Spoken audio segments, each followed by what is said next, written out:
Faly miarabantsika rehetra amin'ny anaran'i Jesosy amin'ity alahady fa 20 ny volana aogositra ity.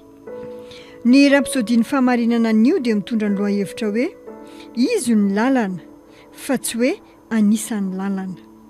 Ny ten'Andriamanitra fanokafana dia amin'ny asan'ny apôstôly toko 4 andiny 12 izay mivaky toy izao amin'ny anaran'i Jesosy. Raha tsy misy famonjena amin'ny hafa fa tsy misy anarana hafa ambonin'ny lanitra nomena ny olona izay azahoantsika famonjena. Alleluia. Ny Baiboly dia milaza fa tsy misy famonjena hafa, tsy misy anarana hafa ambanin'ny lanitra nomena ny olona azahoantsika famonjena.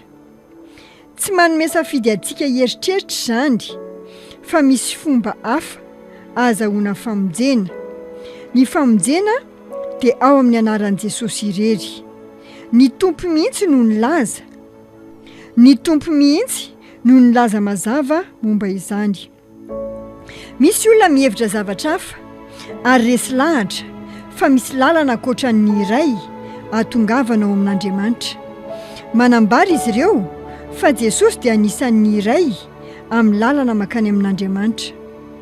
Alohan'ny andraisanao ampahamatorana ny fanambaran'izy ireo dia tsy maintsy manontany azy ireo aloha ny fomba nahatongavan'izy ireo amin'izany finoana izany ary ny fahefana mifandray amin'izany. Mila manambara koa izy ireo raha toa ka afaka nanantona an'Andriamanitra tsy nisy sakana. Raha tsy afaka mamaly izany fanontaniana izany izy ireo dia diso izany ny fanambarany ary tsy fantan'izay lazainy. Ao amin'ny Jaona toko 4 andiny 9 dia nambaran'i Jesosy mazava tsara hoe izao ny lalana sy fahamarinana ary fiainana. Tsy misy mankany amin'iray raha tsy amin'ny alalako.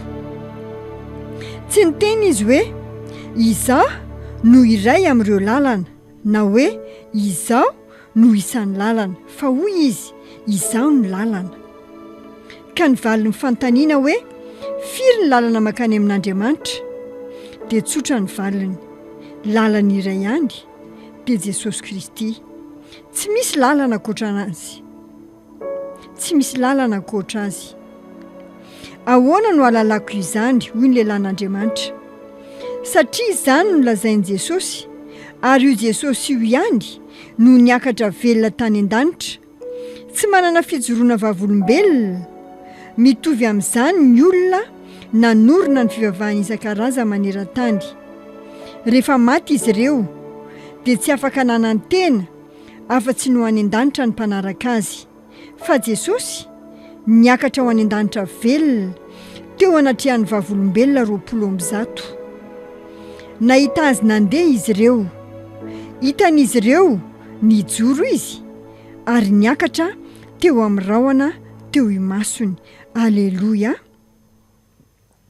Jesosy Kristy no tsy miova omaly sy anio ary mandrakizay. Velona izy ary ny anarany dia manan-kery amin'izao fotoana izao. Ary izay no mahatonga ireo fahagagana maro hitantsika maneran-tany. Ireny fahagagana ireny no pirofo fa velona izy. Ao amin'ny anarany ihany no misy ny famonjena. Averiko indray. Ao amin'ny anarany ihany no misy ny famonjena ary afaka raisinao izany anio. Raha maniry ny hanao vavaka famonjena ianao dia manasanao amerina an'izao vavaka izao. Andriamanitra Tompo, mino amin'ny foko manontolo an'i Jesosy Kristy, zanak'Andriamanitra velona. Mino fa maty ho ahy izy ary Andriamanitra nanangana azy tamin'ny maty. Mino fa velona izy androany. Ambarako amin'ny vavako fa Jesosy Kristy no tompon'ny fiainako manomboka androany. Amin'ny alalany sy amin'ny anarany manana fiainana mandrakizay aho. Nateraka indray aho. Misaotra Tompo namonjy ny fanahiko. Ankehitriny dia ambarako fa zanak'Andriamanitra. Alleluia.